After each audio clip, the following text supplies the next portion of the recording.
Realidades pesadas não nos deixam subir. Não é assim que funciona? Se o coração está pesado, ele fica incapaz de buscar as coisas do alto. Agora, se ele está jogando fora diariamente os lixos que ele vai armazenando, com os relacionamentos que ele tem, com as realidades que vão pesando, sendo doídas, difíceis para ele, ele vai fazendo essa reciclagem no dia a dia e ele continua apto às coisas do alto. É assim que funciona. Não há outra maneira, minha gente. Você já parou para pensar que muitas vezes na sua vida você emperra o seu crescimento humano porque lhe falta leveza? Às vezes até no trato com o outro. É muito difícil a gente se relacionar com uma pessoa que está pesada o tempo todo. Tem uma sacola de problemas e faz questão de desparramar esses problemas o tempo todo em cima dos outros. Esquece um pouco os seus problemas, fale de outras coisas. Seja mais leve ao outro. Jogue fora os seus excessos. Permita que Deus haja no seu coração. É tão bom. É tão bom quando você se surpreende com a leveza do seu coração, sabe? Com aquela felicidade, como dizia Guimarães Rosa. Felicidade nos acontece. Felicidade são horinhas de descuido. É quando você não está nem percebendo e de repente aquela leveza toma conta do seu coração, não tem motivo, não tem razão, e você se sente feliz. Isso é fruto de um crescimento espiritual, Daniela, que eu preciso alcançar, que todos nós precisamos. Então a vida cristã é sempre uma luz que faz com que a gente seja honesto com a gente. Há situações que o outro nunca poderá me dar. O outro nunca poderá me dar. Há situações que só eu posso alcançar. Há coisas que eu não tenho o direito de pedir ao outro. Sou eu que preciso me oferecer. Deixa de ser hipócrita com você mesmo, que às vezes a gente vai sendo hipócrita com o outro e de repente a gente deixa de perceber que nós estamos sendo hipócritas com a gente mesmo. E essa é a mentira mais nociva. É quando você mente para você mesmo. É quando você joga sobre você diariamente um caminhão de mentiras que nem você acredita. Deixa de bobagem, despoje-se. Isso, minha gente, é uma honestidade que faz muita diferença nos dias de hoje. Porque as pessoas estão muito preguiçosas espiritualmente. Elas estão muito despreparadas emocionalmente. Uma imaturidade o tempo todo. Para com isso. Começa a ser mais realista. Começa a ser mais verdadeiro com você. Você merece essa honestidade. Às vezes você não está sendo amado, é porque você está sendo chato demais. Tem muita gente chata demais, aborrecida o tempo todo, e acha que o outro tem que ficar carregando os fardos que são dela. Não. Eu não tenho obrigação de carregar os fardos que são seus. Eu posso até lhe ajudar em muitas coisas. Eu não tenho o direito de jogar os meus fardos sobre o outro. Então, eu não sou leve, não faço questão de ser leve e quero que o outro me leve nas costas. Isso é justo? Falta vida espiritual na nossa vida, sobra matéria. Pode observar, nós ocupamos demais o nosso tempo com realidades materiais, com situações materiais. E nos falta aquele tempo reservado à construção do espírito, a essa vida íntima que só Deus pode nos dar. Isso é vida espiritual. Quando você espera que o tempo lhe traga a resposta, você se desamarra das suas ansiedades e se desobriga de ter as respostas todas naquele momento e você permite viver. Eu quero fazer a experiência do despojamento, de não ter as respostas hoje. Eu quero aprender a dormir alguns dias com a dúvida. Por que isso aconteceu? Não sei, mas aconteceu. E saber talvez nem responda. Às vezes a resposta não responde nada. Por quê? Porque o coração está em busca de uma outra resposta, que só vai ser formulada depois de muito tempo passado, distante daquelas perdas que me fizeram sofrer tanto. Porque é claro que você tem o direito de amar a sua casa. Amor mesmo, cuidado. Quem ama estabelece um vínculo que põe a gente na perspectiva de cuidar, de valorizar. É claro que é diferente o amor que você tem pela casa do amor que você tem pelo filho, porque ali existe uma reciprocidade. Amar uma pessoa é diferente de você ter um amor por uma estrutura. Mas não é nenhum problema a gente dizer que nós temos um amor pela estrutura onde a gente vive. A gente se identifica com aquelas paredes, com aquelas cortinas, com aquele cheiro, não é? É tão bom quando a gente, depois de uma viagem, volta para casa e você sente o cheiro da sua casa, o cheiro da sua cama, o cheiro do seu guarda-roupa. É tão agradável. Então ali existe todo um conjunto de significados que faz com que você se sinta harmonizado. Isso é amor. Então veja bem, quando eu me disponho a cuidar da minha vida espiritual, outra coisa eu não estou fazendo senão dar um passo para significar essa minha vida material, para que ela me ajude a encontrar as riquezas espirituais. E é interessante porque a gente começa a fazer um caminho de crescimento que vai lhe dando condições de valorizar o que é material, mas ao mesmo tempo não se apegar de maneira desordenada ao que é material. Mas é claro que ali, se não existem pessoas que te amam, que te recebam, que te acolham, essa riqueza material não tem muito sentido. Então nós, à medida que nós fazemos este avanço na vida espiritual, que é o cultivo dessas realidades elevadas, que São Paulo diz, quando a gente começa a cuidar para que não prevaleçam em nós as realidades mesquinhas, as realidades que nos jogam para o chão, você começa a ficar elevado e você vai valorizar a matéria de uma maneira diferente. Então a vida espiritual é essa oportunidade que a gente tem de mudar as nossas perspectivas. Então quando eu interpreto até a perda de um ente querido como uma oportunidade de recrutar dentro de mim forças, coragem, disposição, fé, eu estou dando uma dimensão espiritual àquela perda material. Que a perda de uma pessoa é também matéria. É o corpo que deixa de andar pela casa, é o corpo que já não mais se senta à mesa para tomar as refeições junto com você, é o corpo que você deixa de abraçar, que você deixa de cuidar, que deixa de dormir ao lado. Tem toda uma dimensão material. E é claro, tem a dimensão afetiva, psíquico, espiritual, que depois você vai administrando junto. É tudo de uma vez. É interessante porque eu identifico que a vida espiritual, qual é o termômetro que você tem para saber se você já alcançou um crescimento ou não? Digamos que eu quero analisar o crescimento que eu tive espiritualmente falando no último ano. Foi um ano pesado, foi um ano difícil para mim. Então eu observei que eu fiz crescimentos espirituais a partir das dificuldades que me foram próprias. Até os rompimentos que foram, num primeiro momento, dolorosos, depois eles demonstraram ser uma experiência de libertação pessoal mesmo. Não é que o outro seja ruim, não é que a pessoa fosse ruim, não. É você que vai tendo capacidade de reconhecer que você precisa dar passos de autonomia, de liberdade interior e de colocar as pessoas no lugar certo até para você amá-las melhor. Pode ser que num primeiro momento o que mais nos doa, o que mais seja difícil de administrar, seja essa perda física mesmo. É o outro que deixou de existir. É o outro que deixou de viver, de estar aqui ao meu lado. Mas enfim, nós não podemos mensurar o tamanho de uma perda. O tanto que a gente perde no momento que perde. É impossível, essa conta não fecha nunca.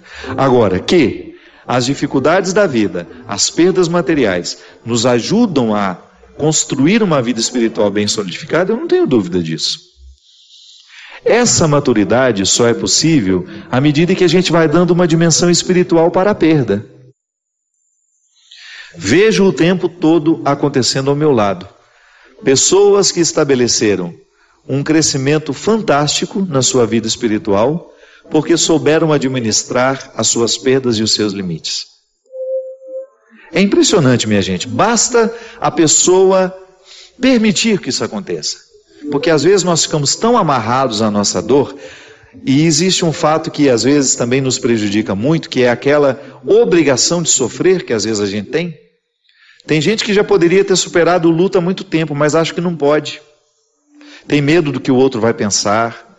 Tem medo de como o outro vai... Nossa, ela perdeu um filho e ela já está nessa alegria toda.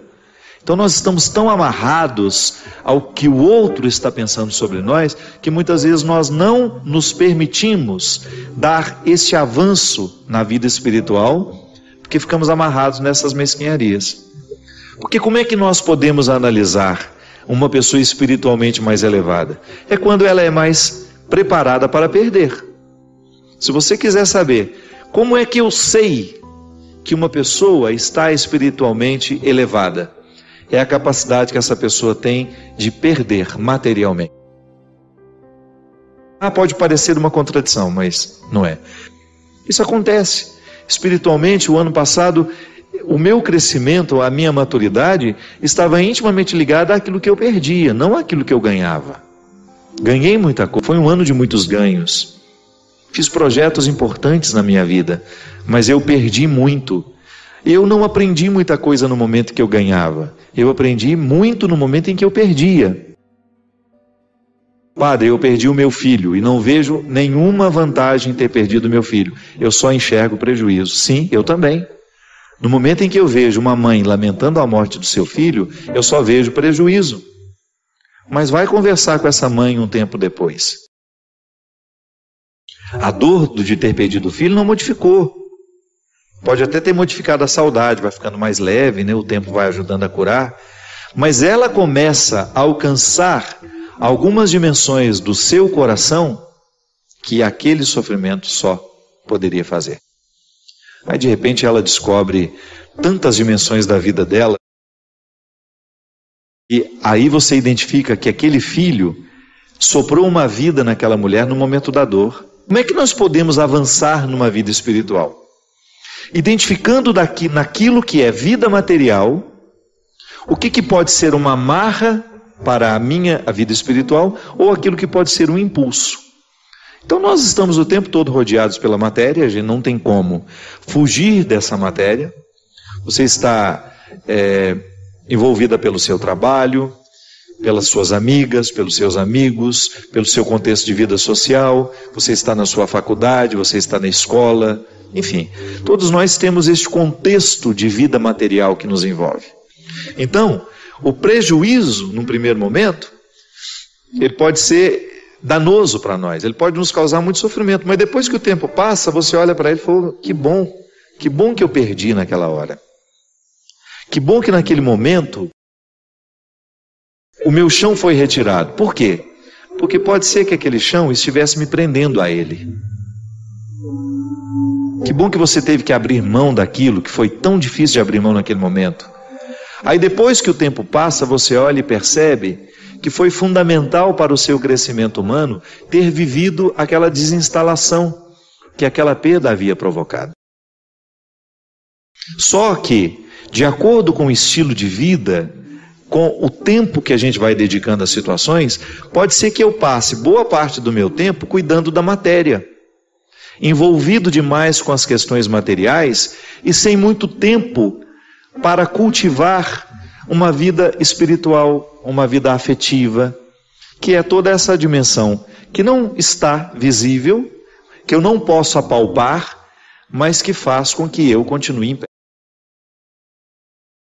É o sopro que me faz parar em pé, né? É interessante isso. Ânima, alma, é isso, é o sopro que faz uma realidade viver. Aí você vai vendo concretamente na sua vida o poder desse discurso religioso que nos convence de que é bom a gente largar aquilo que nos pesa para trás.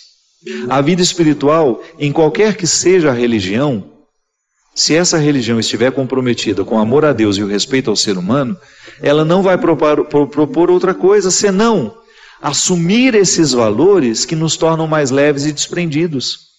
Sabe por quê? É muito mais fácil a gente estabelecer uma vida comunitária, uma vida em civilidade, em uma cidade, por exemplo, quando as pessoas estão leves, quando as pessoas estão mais centradas, quando as pessoas estão mais harmonizadas. A religião deveria ser um processo harmonizador. deveria nos proporcionar diariamente, pela prática religiosa, a capacidade de nos tornar mais leves. Toda vez que nós estamos querendo fazer a busca dessa vida espiritual, nós precisamos identificar situações que são materiais, que fazem parte da nossa rotina e que muitas vezes têm um poder de amarrar a nossa vida espiritual. Eu não estou dizendo aqui que a matéria se opõe ao espírito, viu? Uma igreja, por exemplo, que é material, pode muito bem me ajudar a rezar. Eu tenho aquela realidade material como um ponto de partida para a minha vida espiritual. Só que aquela igreja, ela não é o ponto final da minha vida espiritual. O que aquela igreja vai provocar em mim é aqui, dentro do meu coração, na minha cabeça, vai gestar um jeito de ser. Isso tudo é vida espiritual, minha gente. Porque a vida espiritual, na verdade, é a leitura que você faz de tudo o que a vida material lhe provoca. Então você pode muito bem viver perdas materiais e não fazer nenhuma leitura dela, e aí você não tem o crescimento espiritual. Ou você pode perder materialmente, faz uma leitura dessa perda material e cresce espiritualmente.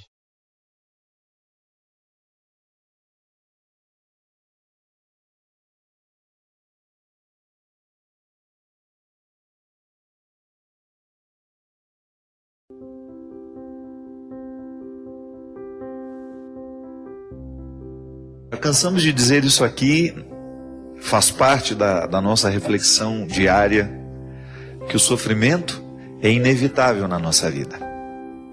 Porque somos criaturas, porque somos falíveis, porque somos precários. E não é nenhum problema a gente reconhecer isso. Às vezes a gente interpreta de maneira muito equivocada o sofrimento como uma consequência do pecado. Eu gosto de ver além. O sofrimento, ele é natural em todo aquele que é criatura, porque nós sofremos de limites, nós não somos perfeitos. Mas ao mesmo tempo, o sofrimento pode ajudar essa imperfeição a ter sentido. Quando nós descobrimos naquilo que nos machuca, de maneira sábia, como diz a música, as pedras que podem ser lapidadas.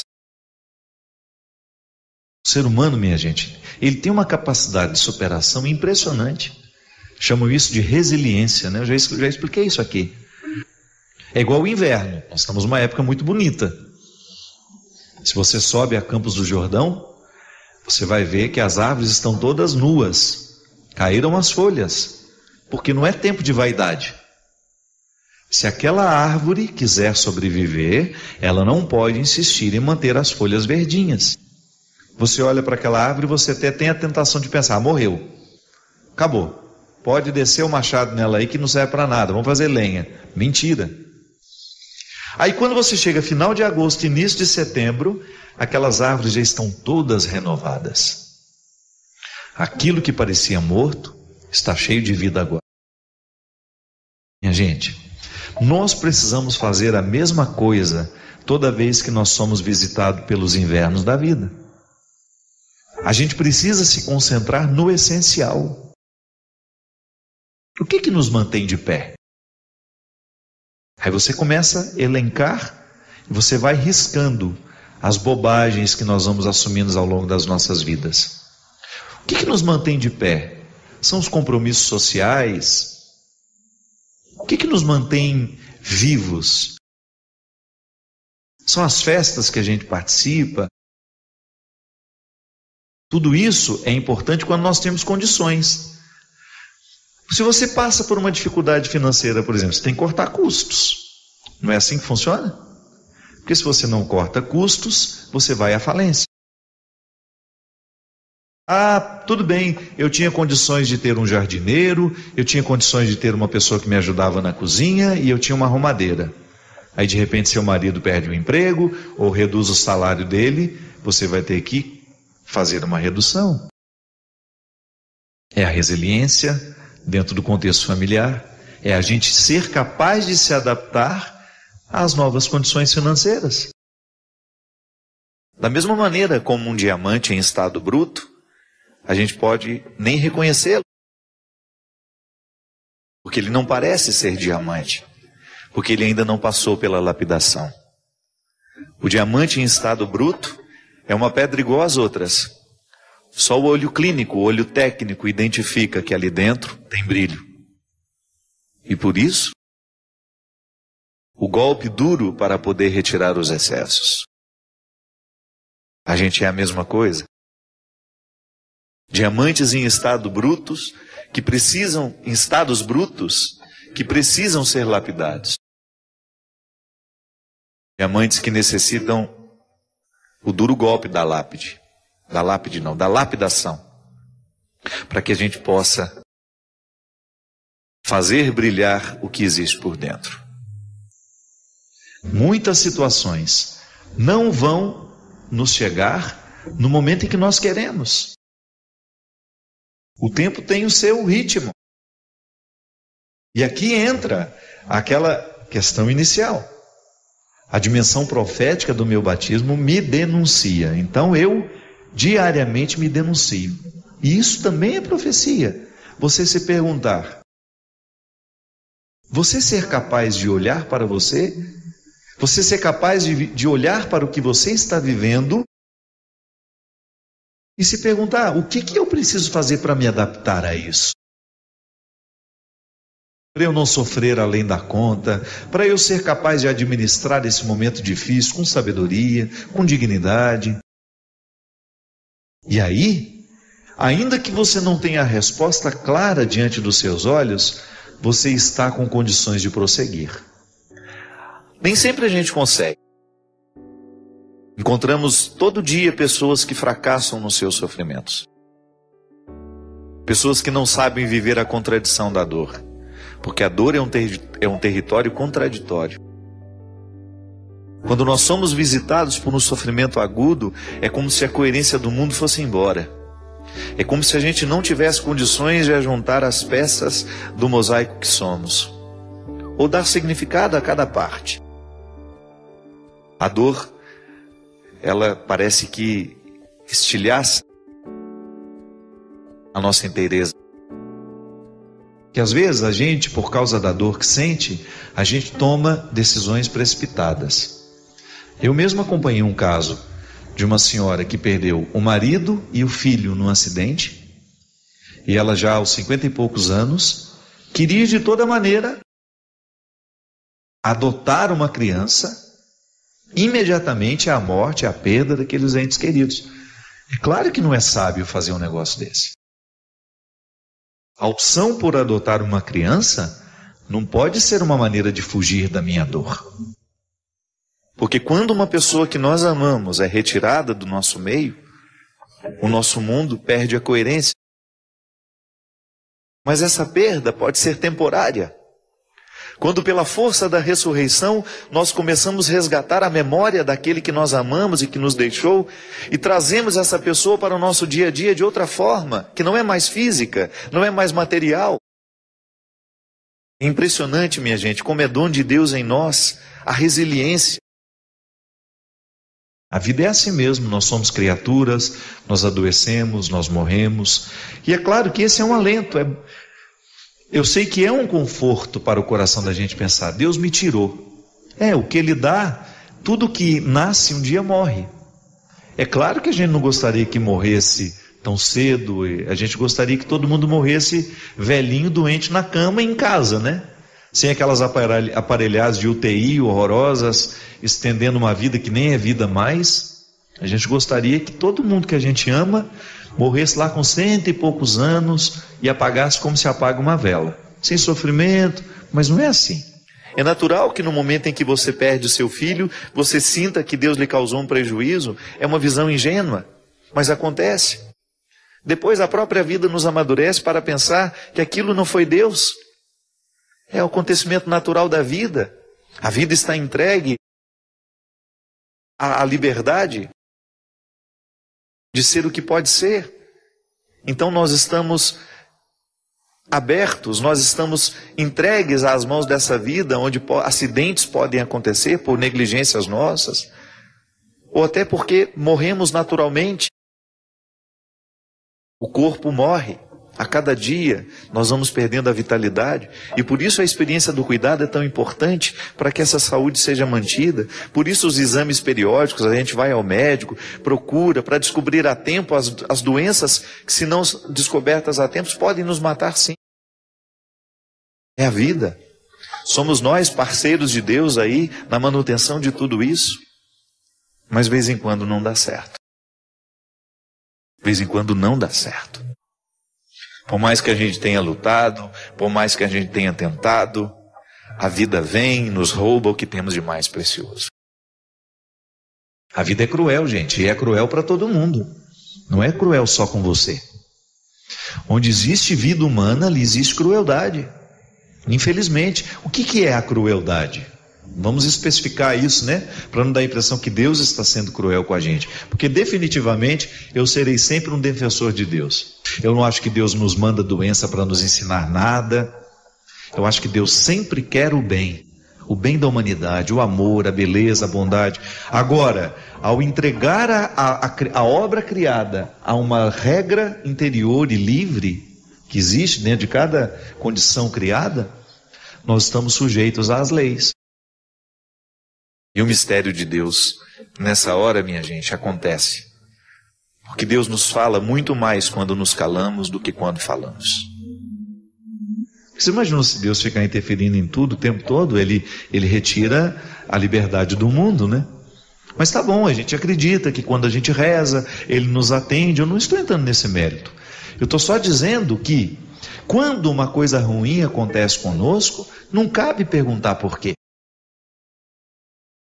Deus nos dotou de capacidade de resiliência, que é a gente mudar de forma, suportar o que está acontecendo e depois a gente reassumir de uma maneira ainda mais madura a nossa aventura de ser quem somos. A vida, quando ela é cruel com a gente, porque ela tem uma dimensão cruel, sim, eu preciso ser capaz de assumir aquela minha dor, olhar para ela com muita maturidade, esperar o tempo para que isso fique harmonizado dentro de mim e depois decidir. Não é sábio, depois de perder o marido e o filho num acidente, que eu saia correndo para adotar uma criança como se eu pudesse substituir a dor sentida por uma criança. É possível que eu jogue sobre esta criança um fardo tão terrível de ser levado, que eu vou ser cruel com ela também. É que nós temos medo. Nós temos medo da solidão. Nós temos medo do impacto que os acontecimentos ruins causam na nossa alma. Mas não há outra maneira de superá-los senão enfrentando-os. A morte faz isso. A morte retira de nós a coerência, e durante aquele período de luto nós somos jogados a um contexto onde nós assumimos um novo jeito de ser. E aqui está a sabedoria.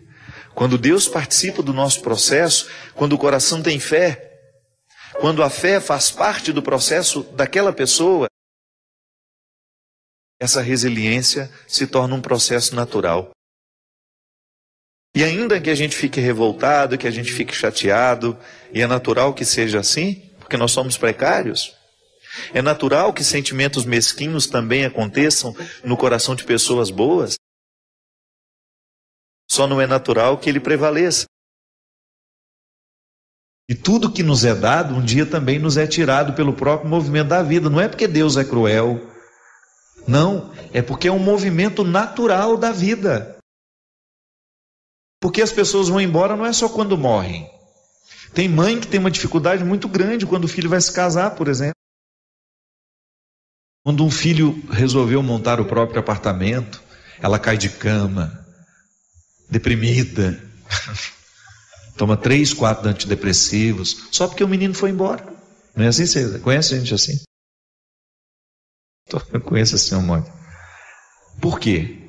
estão com medo de viver a adaptação de um novo tempo, de olhar para aquela casa e ver que não tem todos mais aqueles filhos correndo para lá e para cá, mas que você pode descobrir dentro de você situações que você ainda não pôde viver porque a casa estava cheia de gente. Aí você começa a se beneficiar com a casa vazia. Não é tão ruim assim. Ah, padre, você fala isso porque não é com você. Eu sei. Mas eu também experimento a minha solidão. Eu sei como é positiva essa solidão quando bem administrada. Às vezes a nossa visão prática é a maneira que nós temos de ser cruéis e justificados pelo bom senso. Não é assim? Não é assim que muitas vezes nós somos cruéis com o outro? Quando, amparados no nosso bom senso, nós nos sentimos de ter o direito de ter uma visão prática. Pode observar na sua vida. Você pode até estar muito satisfeito com tudo que você alcançou, mas isso não é o suficiente para lhe manter em pé. Sua alma carece de mais conquistas. E não importa que você esteja com 80 anos, a gente nunca deixa de conquistar. Há sempre alguma coisa que mereça o nosso empenho. Ainda que possa parecer pequeno, é empenho. Vale a pena ir buscar. Ainda que eu já esteja no fim da minha vida, eu nunca quero deixar de buscar. Porque é essa busca que nos mantém vivos. Recruta dentro do seu coração a resposta que não nos vem facilmente. É a resposta que a própria vida vai nos dando.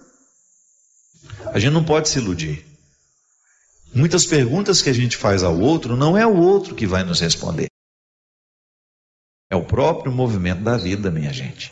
É a vida que nos responde. Quantas coisas eu quis que os outros me dissessem e os outros não eram capazes de me responder naquele momento, e eu fui me adaptando a não ter respostas e fui convivendo com a minha não resposta e de repente tudo estava respondido dentro de mim sem que alguém abrisse a boca. Por quê? A minha resiliência, a minha capacidade de me adaptar àquela situação foi o instrumental, foi o trem por onde me chegou a resposta. A resposta viaja para chegar até nós. Qual é o trem, qual é o veículo por onde a resposta viaja? O próprio tempo. Espere o tempo de Deus para você, sabe? Espere essa dor se acomodar dentro do seu coração. Nós passamos tanto tempo rezando, às vezes nós passamos tanto tempo fazendo sacrifícios, jejuando, fazendo isso e aquilo, gestos religiosos, vamos à missa, vamos ao culto. Toda essa luta nossa religiosa para poder um dia ter o direito de dizer que nós já temos um coração que sente pelo menos alguma coisa do que Jesus sentiu. Todo o empenho da religião, do processo religioso em nós, é para nos dar condições de dizer isso. Hoje eu consigo sentir, ainda que seja só 10% do que Jesus foi capaz de sentir. Que era justamente a capacidade que ele tinha de se identificar com os imperfeitos, de amá-los, de não rejeitá-los, de querê-los por perto, de curá-los, de fazê-los amigos. Porque isso é que conta, minha gente. Não é o tanto de resposta que nós achamos, mas é a condição que a gente tem para prosseguir. A vida é assim. Não é fácil para você, não é fácil para mim, mas nós queremos prosseguir. Eu não quero ficar parado. Eu não quero ficar estacionado no meu processo humano. Eu quero ter condições de dar passos diariamente na direção desse futuro que me espera. Eu quero prosseguir. Eu quero avançar. Eu quero me superar diariamente. Eu quero saber um pouco mais do que já sei. Para isso eu leio, para isso eu estudo, para isso eu não me contento com o último livro lido, eu quero outro. O que nos move é a gana. Bem administrada, é claro, né? Porque senão vira ganância.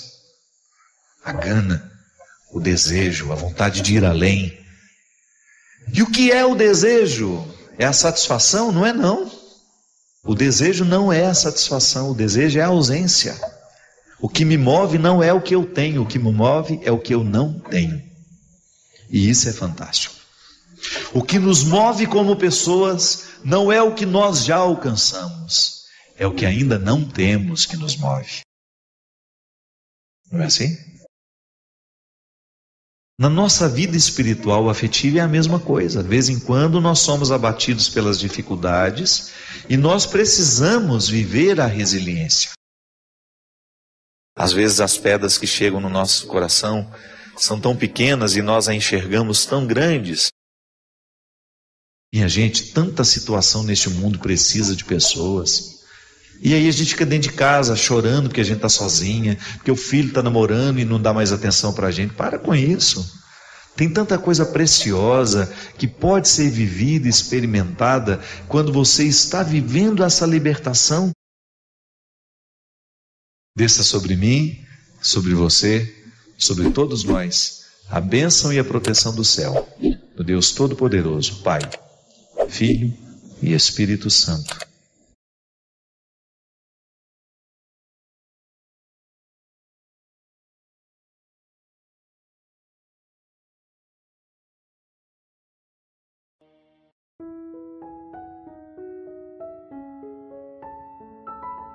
Paciência. Uma palavra forte para os dias de hoje.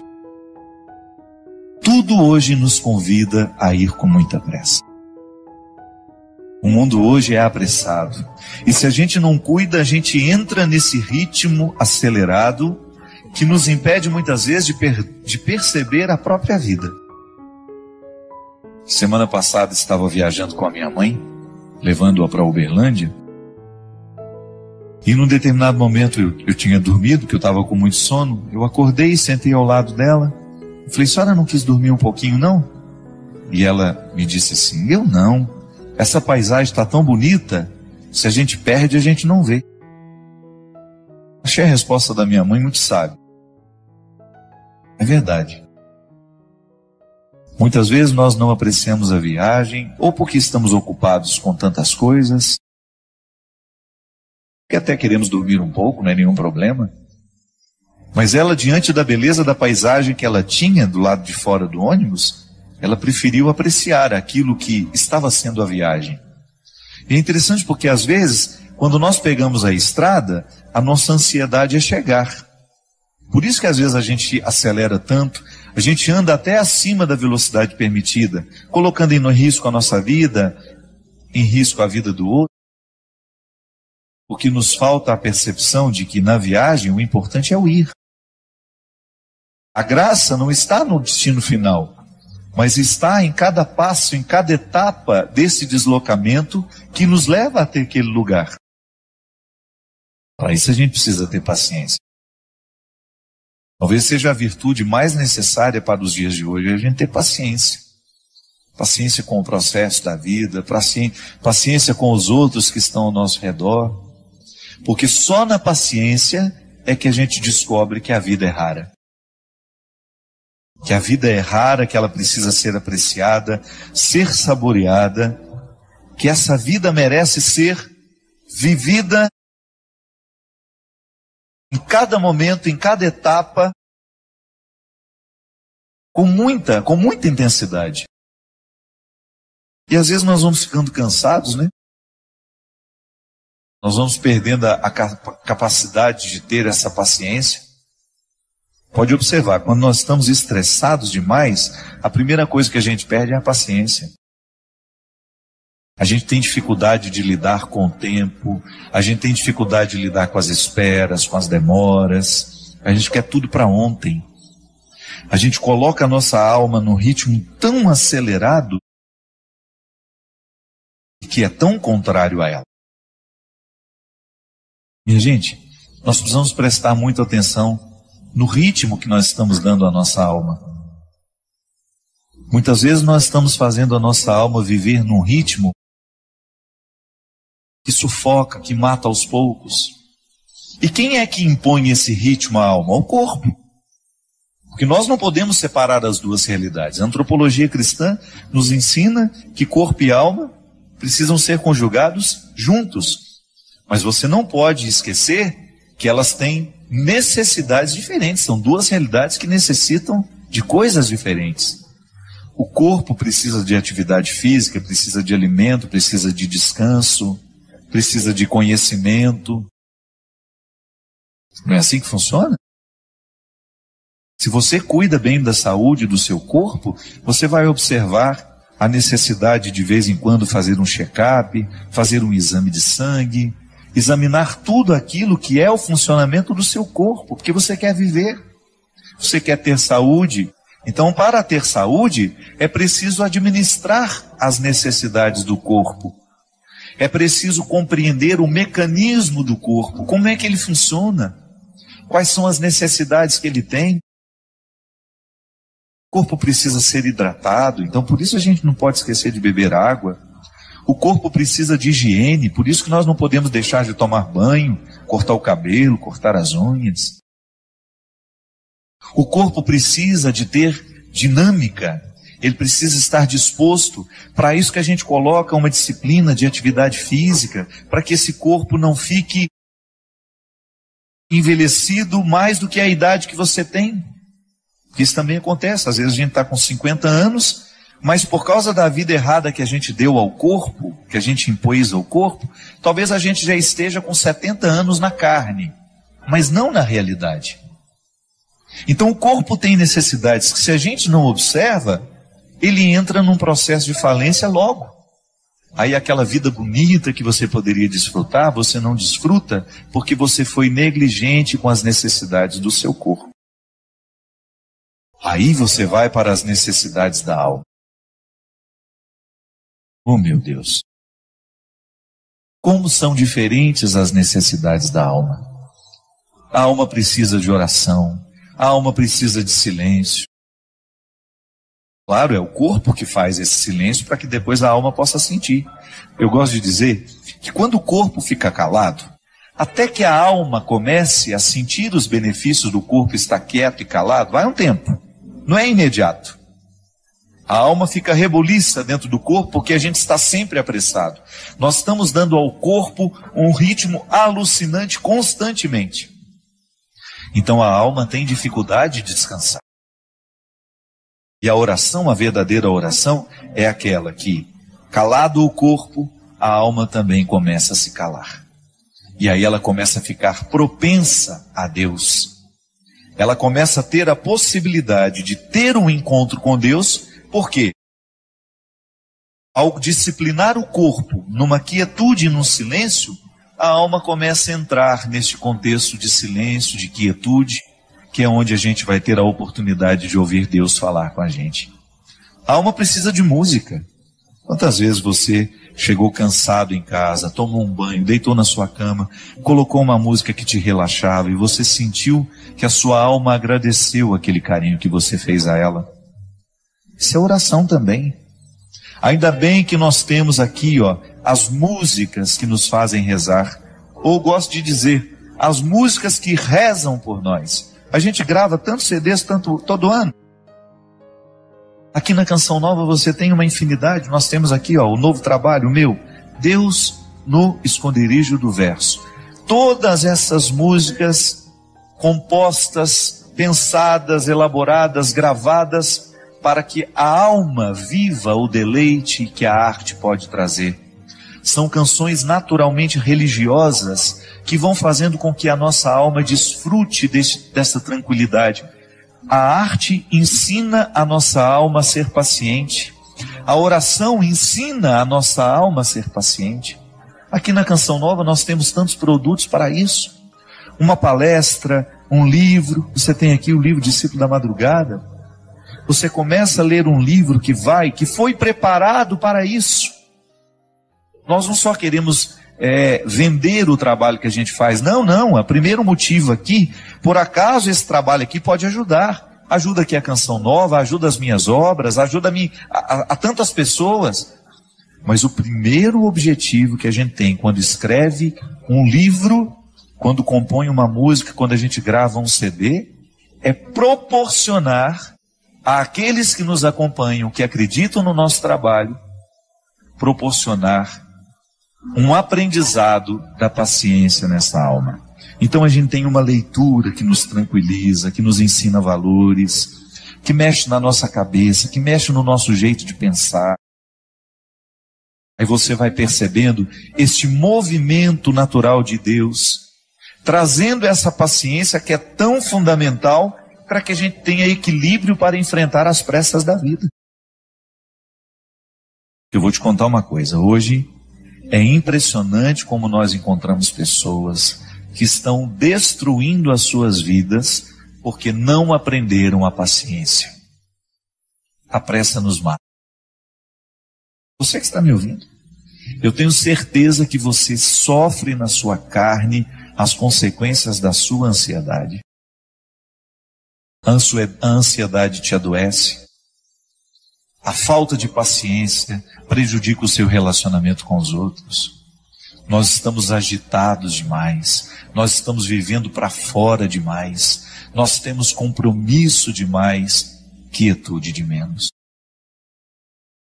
Você sabe que eu, na minha vida, como eu sou uma pessoa que tenho uma vida muito pública, eu estou o tempo todo encontrando muita gente, eu trabalho muito, eu tenho muitos eventos, eu viajo toda hora, eu encontro muita gente. Eu assumi uma regra para mim. Quando eu chego na minha casa, ali é o meu claustro. Às vezes eu não aceito convite nem para atravessar a rua para almoçar na casa da minha vizinha. Porque eu sei que a minha alma precisa dessa quietude. Eu preciso do meu silêncio. E eu só saio quando eu realmente tenho de sair. Porque eu descobri que para eu dar conta de viver essa vida muito pública, eu preciso ter bastidores. Eu preciso ter o meu espaço de vida consagrada ao silêncio, à quietude, à oração. Porque nessa correria nem sempre eu consigo. Mas você já imaginou se eu chegasse na minha casa e impusesse a mim uma rotina de vida social que me retirasse para jantar, para isso, para aquilo, para uma festa? Não aguentaria a vida que eu tenho. E como eu privilegio a minha vida de missão, porque eu sou um missionário, eu escolhi ser missionário. Ninguém me obrigou a ter essa vida. Para eu poder pegar as estradas e enfrentar os inúmeros desafios das estradas, a dispersão das estradas, minha gente, às vezes até num camarim, que é aquele lugar último antes de entrar no palco para cantar, o camarim deveria ser o lugar da oração, do sossego, da tranquilidade. Isso não existe para mim. É lá que muitas vezes claro, não estou reclamando, estou dizendo é a vida que ficou assim. Às vezes eu tenho tanta gente para atender, tanta gente querendo conversar comigo, que quando eu subo no palco, me restam 2, 3 minutos ali só para me concentrar, para entrar ali no palco e dar tudo de mim. Essa semana mesmo, eu fui a Poços de Caldas e eu tinha 1h30 para fazer o evento, porque eu precisava pegar a estrada de madrugada, que eu tinha um compromisso logo cedo em Taubaté. Senão eu não ia conseguir dormir nem 2 horas. E aí, tudo bem, o evento começou, o show começou. Aí a minha assistente, a Mônica, que fica do lado, faltam 10 minutos. E aí eu olhei para aquele povo.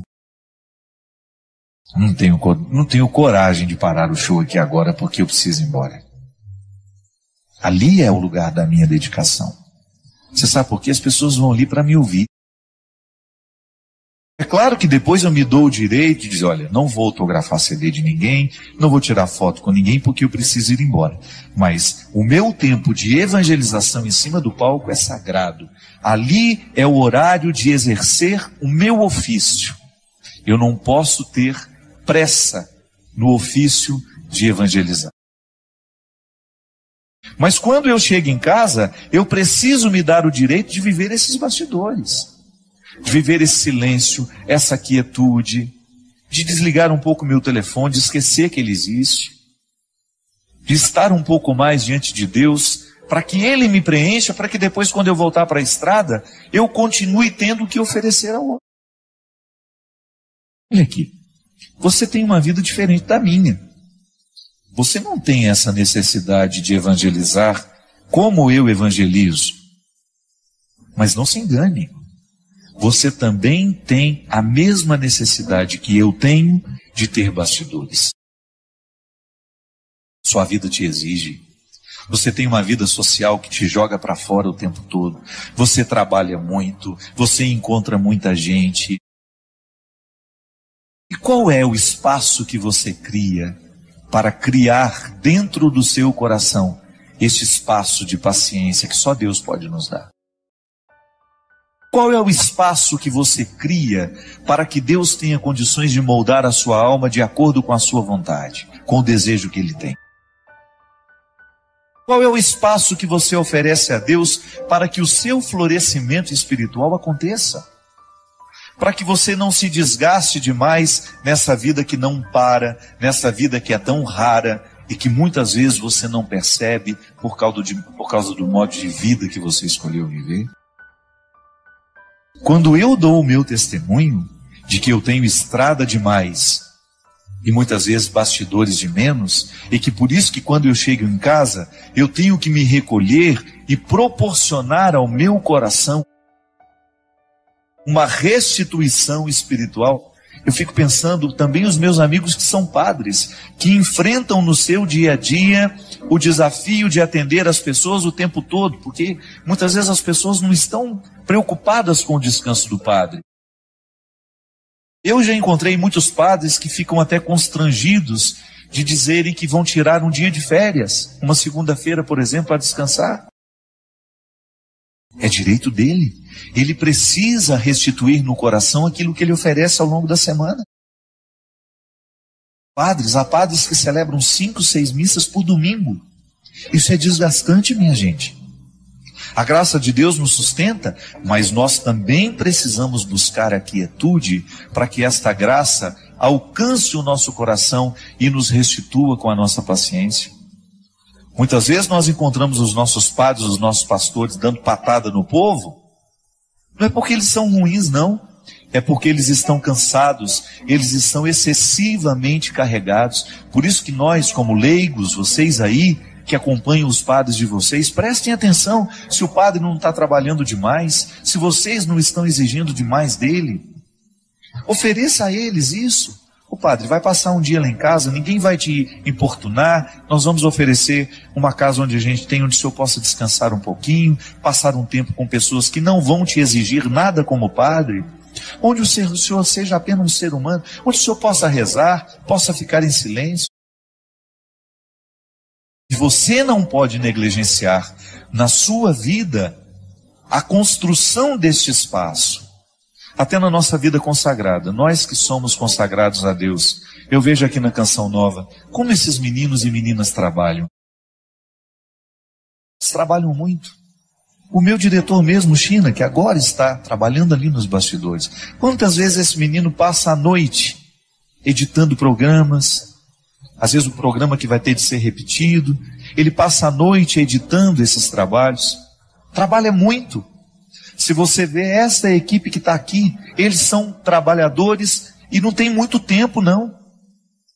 Mas você vai olhar para eles, você vai buscar na vida deles, os consagrados sobretudo, sempre encontram o seu espaço de estarem em silêncio diante do Senhor, buscando a restauração dessa vida espiritual que vai por água abaixo se a gente descuida. Eu já lhe disse isso aqui uma vez e volto a repetir. O fundador da Congregação dos Padres do Sagrado Coração de Jesus, lá onde eu fui formado, graças a Deus, toda a minha formação eu devo à Congregação do Sagrado Coração de Jesus. Para Padre João Leão Deon, ele dizia assim: Deus não pode fazer nada com as nossas obras se antes Ele não possuir o nosso coração. É disso que eu estou falando.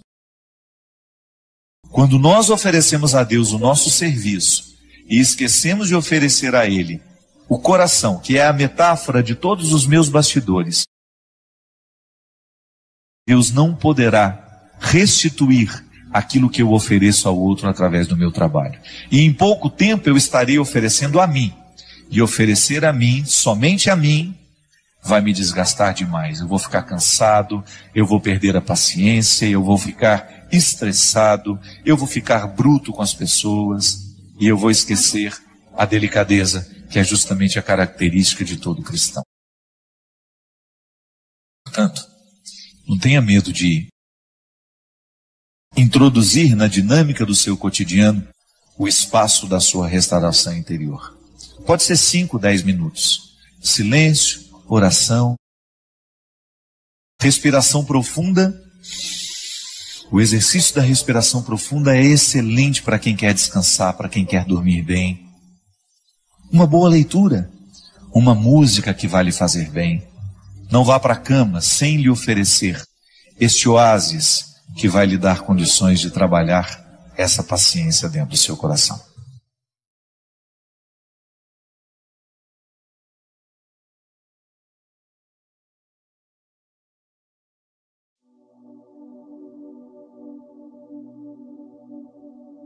Então eu tenho dado um freio, colocado um freio na minha impulsividade, mas eu não fujo do conflito. Toda vez que as minhas emoções, que a minha vida emocional quer me dar um recado por meio dos conflitos, eu recebo na sala de estar, na sala principal da minha vida, ou em todos os conflitos e vou ouvi-los um a um. Conflito no trabalho? Está aqui, vou ouvir. Conflito com a minha mãe? Vou ouvir. E aí você vai enumerando as pessoas que compõem a sua ambiência emocional. A gente tem conflito com todo mundo, pode observar. Em algumas situações os conflitos se agravam porque a gente vai deixando avolumar. Mas é tão importante a gente ouvir o que eles têm a dizer. Não ficar deixando para amanhã. Sabe, quantas pessoas eu já identifiquei extremamente infelizes porque não souberam ouvir o conflito de cada dia. Quantas vezes eu mesmo fiquei extremamente infeliz porque não consegui administrar o conflito meu de cada dia. É um por dia, ou às vezes o dia é mais tumultuado, traz vários ao mesmo dia, mas eu preciso enfrentá-los, eu não posso colocá-los na gaveta e fingir que eles não existem. Se eu cuido da febre, por que eu não vou cuidar do conflito? São duas realidades iguais, com as mesmas funções, claro, com características diferentes, com expressões diferentes. São organismos diferentes. A febre é física, mas o conflito também eu sinto em mim. Quando ele me domina, o meu corpo todo ressente, a carne ressente. Eu fico ressentido. O meu corpo fica indisposto, me dá uma dor que eu não sei onde é. O conflito ele tem o poder de derramar no corpo uma série de químicas que são desfavoráveis à minha saúde física. Mas vou vivê-los, vou enfrentá-los, porque a qualidade da minha vida depende destes enfrentamentos. Se eu quiser viver sem enfrentamentos, eu não tenho direito de esperar qualidade de vida. Se eu não viver os meus enfrentamentos diariamente, eu não terei condições, não posso, não é justo eu esperar uma situação mais satisfatória. O que é o bem-estar? O bem-estar emocional. O bem-estar físico é aquele em que você sente que o corpo está bem. Você dormiu, você acordou descansado, você trabalha, tem disposição para o trabalho, você se cansa ao longo do dia, chega em casa, toma um banho, vai dormir, o sono vem, isso é bem-estar. Faz uma atividade física, tenta comer direitinho, isso é bem-estar. Mas nós precisamos falar do bem-estar emocional, que é quando você percebe que essa parte de você que tem comando de tudo, que eu gosto de chamar de consciência, ela está em paz. E eu fico bem no corpo que eu tenho. Então eu posso unir o bem-estar físico ao bem-estar emocional e eu tenho uma satisfação enorme de ser quem eu sou. Quando uma coisa no meu corpo não está bem, por exemplo, quando eu tenho as minhas crises de ouvido e eu preciso entrar nos corticoides, meu Deus, como é sofrido para mim. Porque eu tenho muitos efeitos colaterais dos corticoides. A cara que fica larga, o corpo que incha, não é só isso. Eu tenho problema de vista que piora. Então, o desconforto físico, aquela sensação de plenitude no ouvido, o zumbido que não vai embora. O desconforto físico influencia no bem-estar emocional. Então eu preciso ficar fazendo um esforço para que aquele desconforto dessa região do meu corpo não derrame mal-estar no resto do corpo e nas minhas emoções. Então isso favorece demais o bem-estar do corpo. Os dois caminhos precisam ser cuidados por nós. Cuido do bem-estar físico, cuido do bem-estar emocional. E o bem-estar emocional não é fruto de mágica, nem tampouco um resultado da oração somente. A oração ajuda muito. A oração nos ajuda a colocar as coisas no eixo, mas depois da oração vêm os enfrentamentos. Preciso marcar uma conversa com fulano de tal. Para quê? Para pontuar os conflitos que nós estamos tendo. Preciso pontuar os conflitos que eu estou tendo com as pessoas. Preciso falar sobre eles com as pessoas, porque eles estão me intoxicando e eu não tenho o direito de fazer isso comigo. Não posso transformar a minha rotina de conflitos numa rotina normal, como se eu pudesse suportá-la o tempo todo. Não. Eu preciso resolver sempre que puder. Sempre que eu posso, eu dou um passo na resolução desses conflitos, para eu não ficar eternamente acomodado neles. É tão difícil, é tão cruel você perceber que uma pessoa optou por acomodar-se com os conflitos. Aí aos poucos o sorriso vai indo embora, a disposição vai indo embora, vai perdendo o ânimo, a vontade de viver. E isso vai ficando tão profundo, tão arraigado. E às vezes, quando a pessoa tenta reagir, ela já não pode mais. Por isso, fique atento aos seus conflitos. Mas tenha uma atitude solidária também. É bacana isso.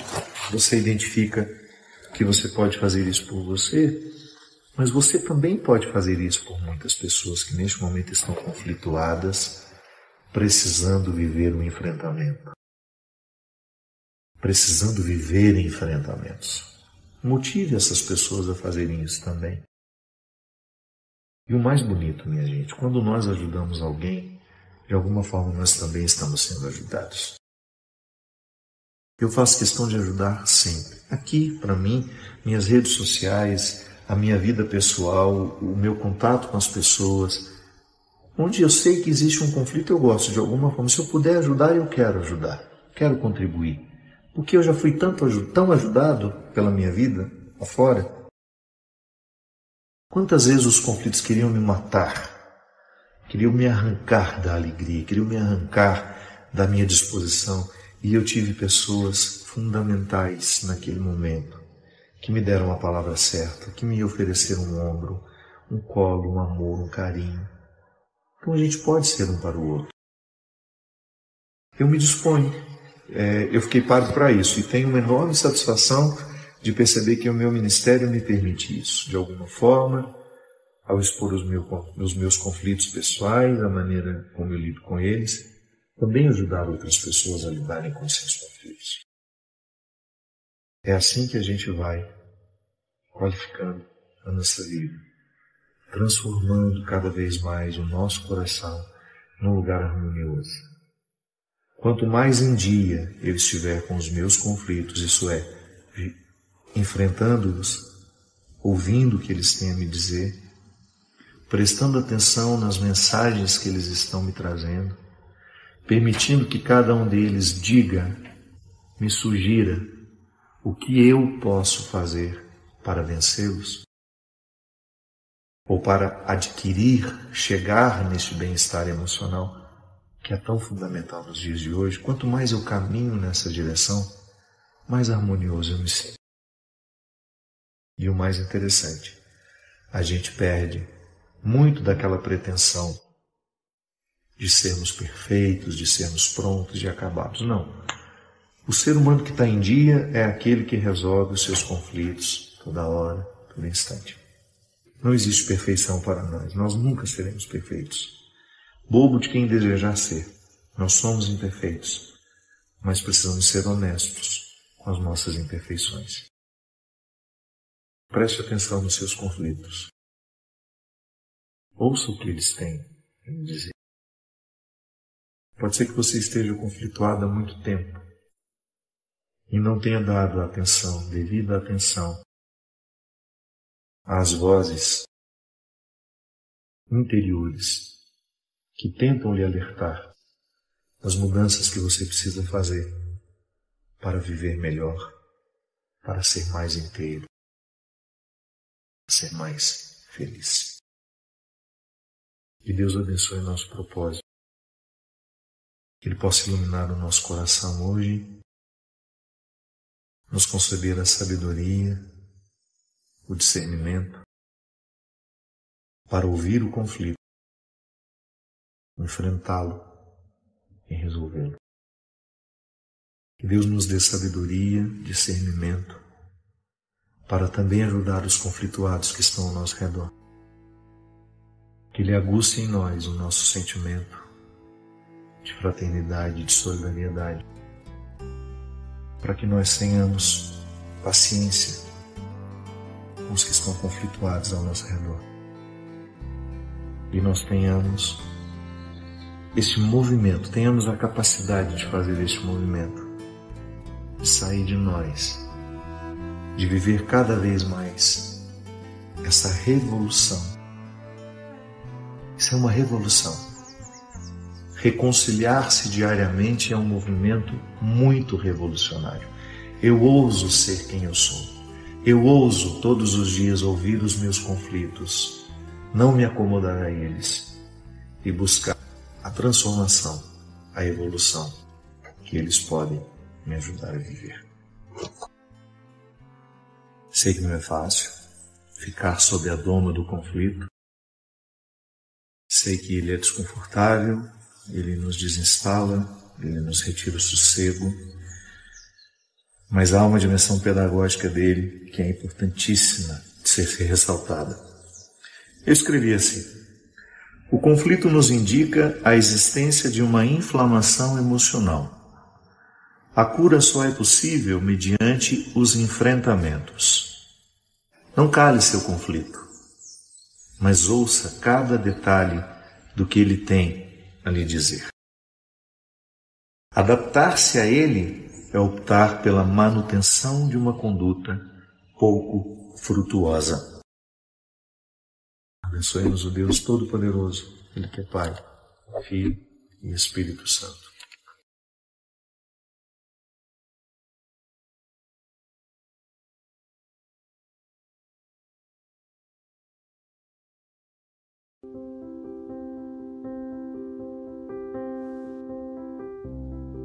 A regressão é um processo terapêutico que os profissionais é que fazem, né? Muito contestado. Tem muita gente, tem muito psicoterapeuta que gosta da regressão, tem outros que não. A regressão inconsciente, que é aquela que a pessoa parece que ela está dormindo, né? Ela é induzida a um processo, sei lá se chega a ser, acho que não é inconsciente aquilo. Ela toma um contato com a própria vida, com a própria história, com os fatos, naquele estado que não é o de consciência igual nós estamos agora.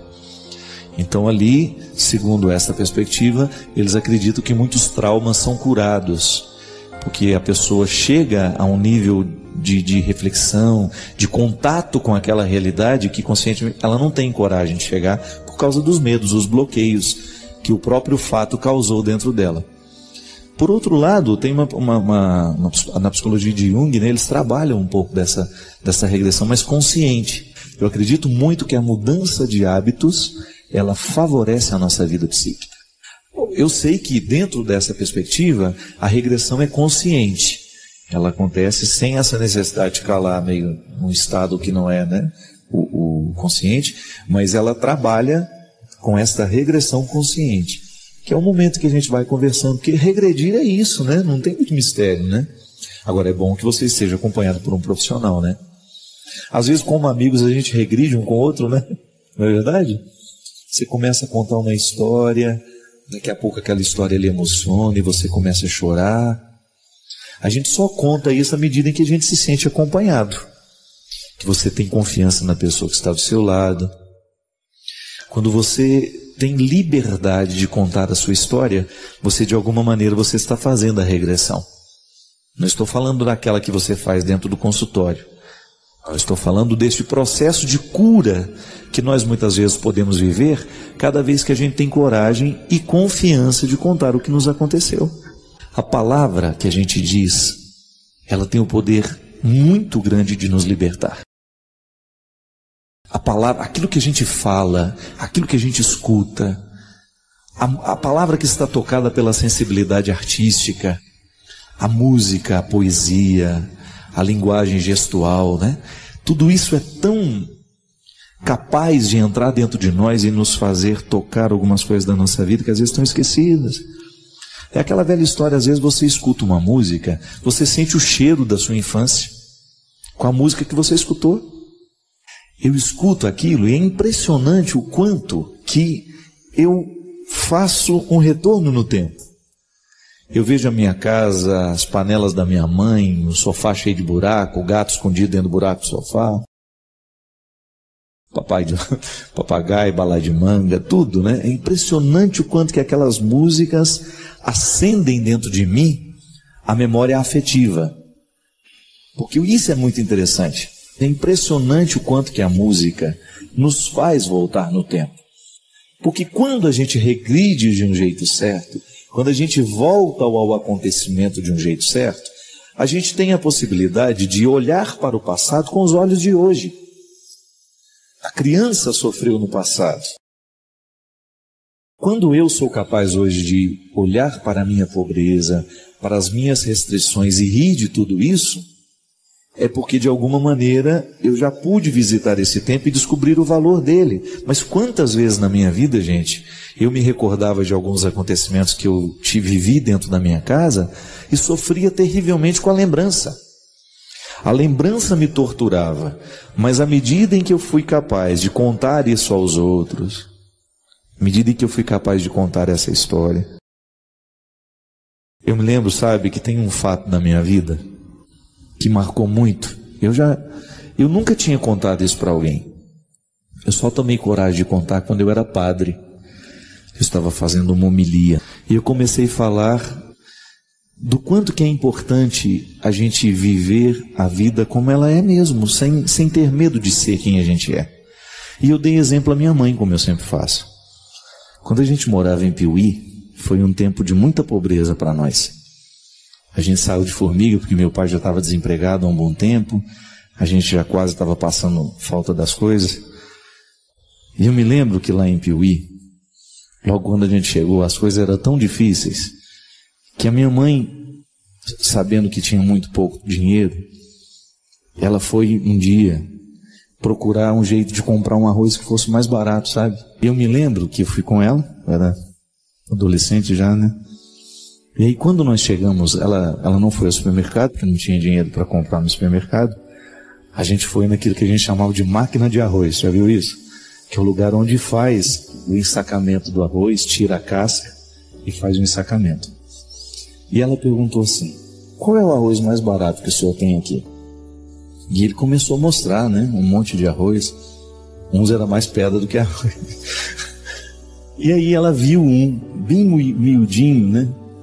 Aí ela falou assim: ah não, aquele ali está num preço bom, o senhor pode me dar 5 quilos dele. E aí ele falou assim: isso é para a senhora dar para os porcos? E aí eu vi assim na minha mãe uma coragem, sabe? Ela olhou bem para ele e falou assim: não, é para nós comermos mesmo. E eu vi que ele ficou desconcertado com a coragem dela de ser pobre, né? De não ter medo de assumir que ela não tinha dinheiro para comprar o melhor arroz, mas que ela queria comprar o que ela pudesse. E eu achei bonito o gesto dele, porque eu vi que ele ficou emocionado com ela. Eu vi que ele ficou tocado pela honestidade dela. Aí ele colocou os 5 quilos que ela tinha pedido. E aí, na hora que ele entregou o pacote, ele falou assim, só um minutinho. Aí ele pegou um outro pacote menor e pegou no lugar onde tinha o melhor arroz e colocou assim umas 2 conchas daquela para ela. Engraçado que eu só tive coragem de contar isso uns 20 anos depois de ter vivido. Porque eu me recordo, minha gente, que eu chorava muito de recordar essa cena. Não chorava de dó de mim, não. Acho que é porque eu tenho uma ligação muito estreita com ela e eu vi a dor de perto da minha mãe muitas vezes. Mas o que eu sei é que no momento em que eu contei aquela história dentro da igreja, eu me senti tão livre. Eu comecei a ter coragem de tocar nas minhas feridas, nas minhas vergonhas. Isso é tão bonito, né? Hoje eu estou longe da pobreza que eu vivia, tenho uma vida de tantas possibilidades e graças a Deus tenho podido fazer pelos que amo aquilo que ninguém pôde fazer por mim. Eu não me importo, não, muito pelo contrário, eu fico felicíssimo, sabe? Quando vejo que hoje eu tenho a possibilidade de ajudar os meus irmãos. Mas isso vai corrigindo dentro de nós. Isso é um jeito que você tem de regredir. Quando você começa a se encorajar para contar as suas vergonhas. E aí você percebe o quanto que uma vergonha pode nos aprisionar. O quanto que a gente pode perder a oportunidade de ser feliz, né? Se a gente tem uma mão do nosso lado, nos segurando, nos encorajando, a gente vai longe. Ninguém nos segura, não. Basta a gente estar bem assessorado, bem aconselhado e nós vamos superando. Quem sabe você aprenda a se reconciliar um pouco com a sua história. Gente, eu não tinha oportunidade nem de estudar. Eu não tinha. É impressionante o quanto que Deus fez acontecer dentro do meu coração, tantos sonhos que eu não cheguei nem a sonhar. Agora, eu sonhava ser um bom filho, ser um bom aluno na medida em que eu podia, ser um bom padre, ser um bom amigo, isso sempre eu sonhei. Exercer bem o meu ofício. É tão bonito isso, né? Você descobrir que num determinado momento da sua vida, você começa a fazer uma leitura da sua história a partir do bom que é agora, mas sem nunca esquecer o que foi até o dia de ontem. Nós não somos por acaso. Isso é regredir de um jeito certo. É você nunca permitir que entre dentro de você alguma arrogância porque você conseguiu alguma coisa na vida. Ou porque você estudou, né? Quantas vezes a gente encontra pessoas ignorantes, né? Arrogantes, porque tem um título de doutorado, ou porque é uma pessoa famosa, ou porque ela teve um reconhecimento do trabalho. Eu fico fascinado, sabe? Com a capacidade que Jesus tinha de fazer a pessoa olhar para o passado sem condenação. Não é para ser condenado. Olha para a história que você viveu para que você tenha condições de viver bem agora. É igual confessar. Quando a gente vai se confessar, a gente vai para contar os pecados do passado, né? Não tem como estar pecando naquela hora, né? Não sei que você esteja mentindo demais pro padre. Mas a gente a matéria-prima é o passado. E a gente conta, olha padre, eu errei, papapá. Mas o olhar que a gente lança sobre esse passado não é de condenação, minha gente. É de reconciliação.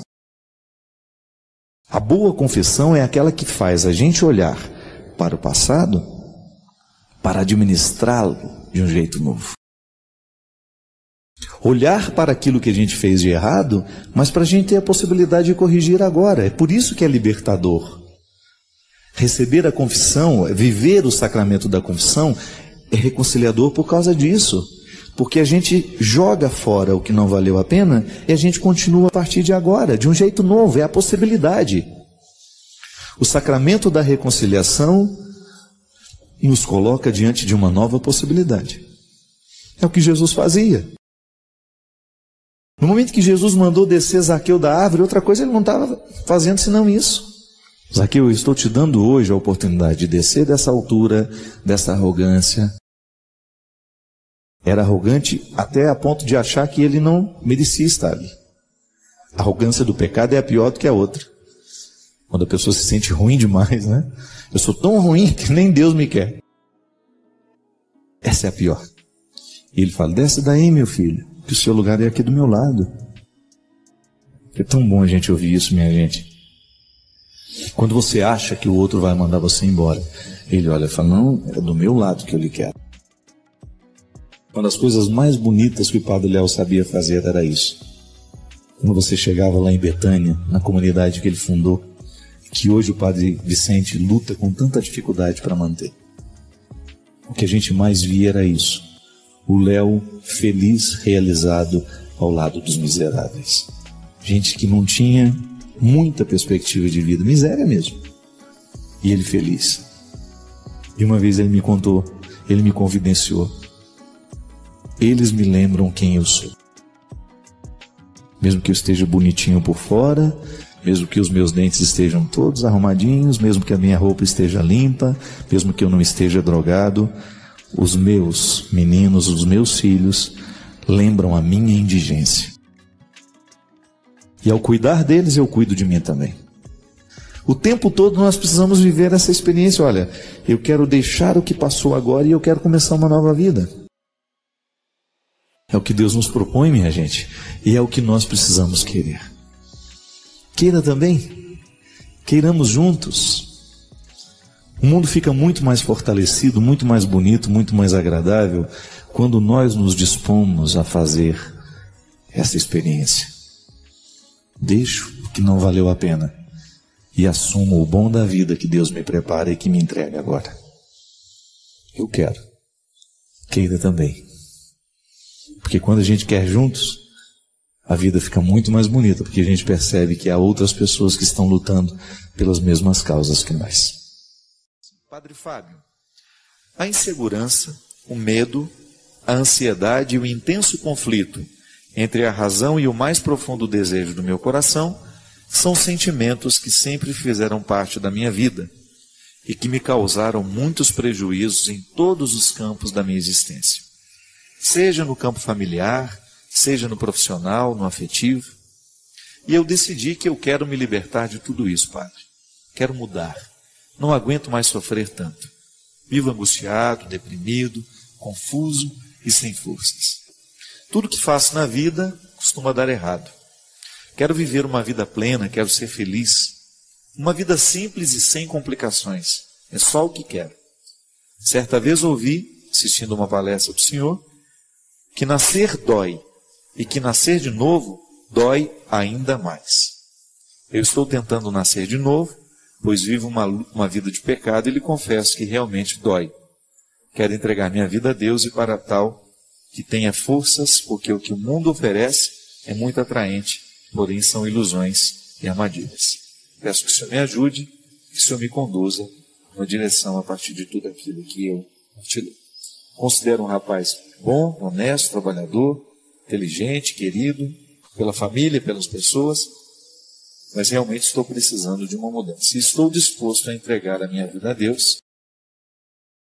E a partir disso, Wanderson, lá de Pedralva, Minas Gerais. Obrigado, Wanderson. Obrigado pelo testemunho, né, que também é uma partilha, ao mesmo tempo que você fala das suas lutas, você fala também das suas esperanças. Isso é importante. Wanderson, na vida, nós precisamos descobrir o nosso lugar, né? Eu acredito que todas essas ansiedades que são próprias, não sei qual é a sua idade, mas sinto que você vive um momento de muitos conflitos.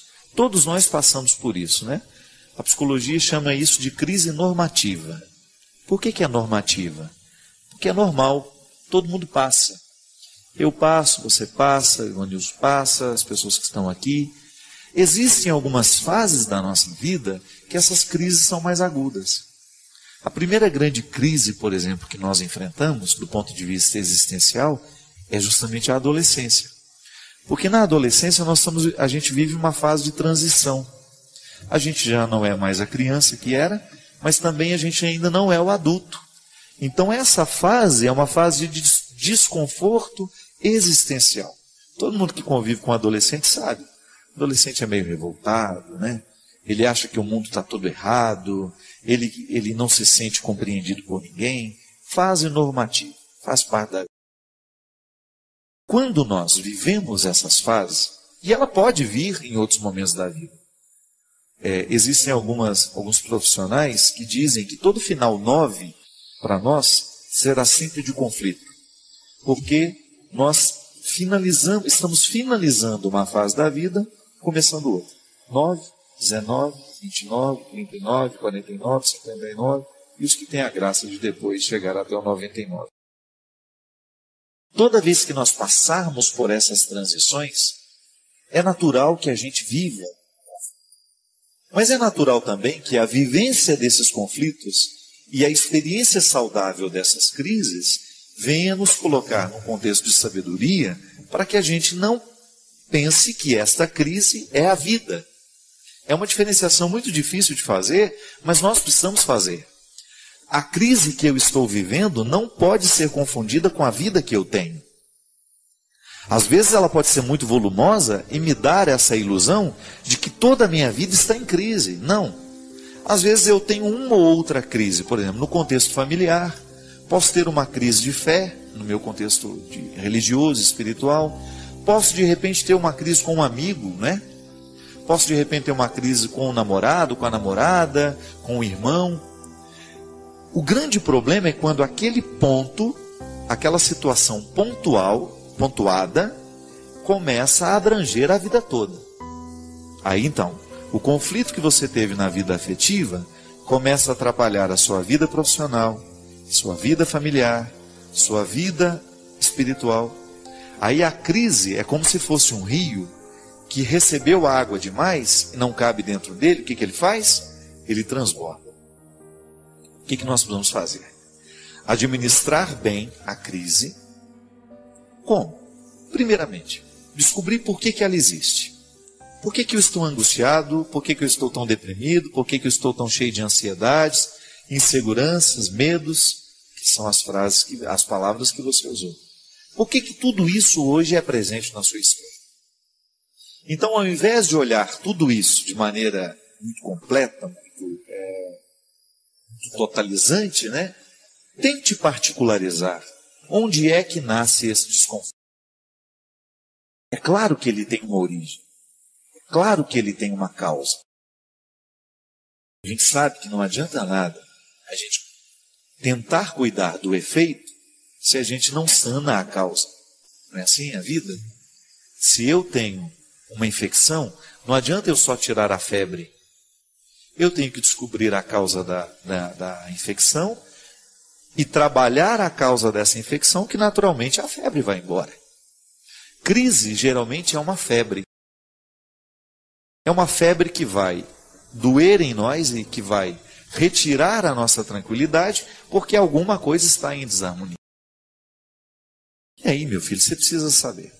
Pode ser que a sua crise esteja diretamente ligada ao seu desconhecimento ainda de qual é o seu lugar no mundo. Minha gente, é tão importante isso. A vida precisa nos encaminhar para esse conforto. Eu acho que todos nós merecemos isso. Num determinado momento, você ter aquela satisfação de saber, eu estou no lugar certo. Escolhi certo. Tenho problemas, mas estou no lugar certo. Porque a gente não vai tolerar as dificuldades se a gente estiver no lugar errado. Se a gente estiver no lugar certo, se a gente estiver fazendo da nossa vida aquilo que a gente realmente sabe que deveria fazer, as dificuldades que serão próprias deste contexto serão facilmente administradas. Muita gente não consegue administrar o momento presente difícil, é justamente porque tem consciência que está fazendo um erro terrível, está cometendo um atentado contra a própria vida. É aquela velha história, meu Deus do céu, eu estou desperdiçando a minha vida com uma profissão que não me satisfaz. Eu estou comprometendo a minha felicidade num estado de vida que não me realiza. É como se em um determinado momento da minha vida eu descobrisse que eu sou um padre infeliz, que eu não deveria ter sido padre, que eu fui padre por acidente, seria terrível. Da mesma maneira como alguns colegas meus descobriram que ficaram padres não porque queriam, porque foram empurrados no próprio processo formativo, ou porque não tiveram coragem de sair do seminário, não tiveram coragem de contrariar a mãe, contrariar o pai, a madrinha que já tinha escolhido, que já tinha comprado o paramento para ele, e depois estava lá. numa vida de infelicidade, de irrealização, dando um contra-testemunho terrível. Por quê? Aí todas as dificuldades que são próprias da vida do padre, ele não vai tolerar. Por quê? Porque ele não queria ser padre. Ficou padre por acidente. É como casar com a pessoa errada também. Não queria casar com aquela pessoa, não a amava o suficiente. É por isso que quando vierem as pequenas crises, o casamento vai por água abaixo. Só vai poder suportar as grandes dificuldades, as pequenas lutas do dia a dia, grandes e pequenas, se a gente souber que nós estamos no lugar certo. Se eu estou vivendo a minha vida do jeito certo. Isso é importante. Descobrir qual é o nosso lugar no mundo e fazer de tudo para que nós tenhamos o direito de estar lá, vivendo do jeito certo, nessa coerência existencial. Mesmo porque é isso que Deus quer de nós. Deus nos capacita de dons, de possibilidades, para que a gente possa se encaminhar para o lugar certo e lá a gente se realizar.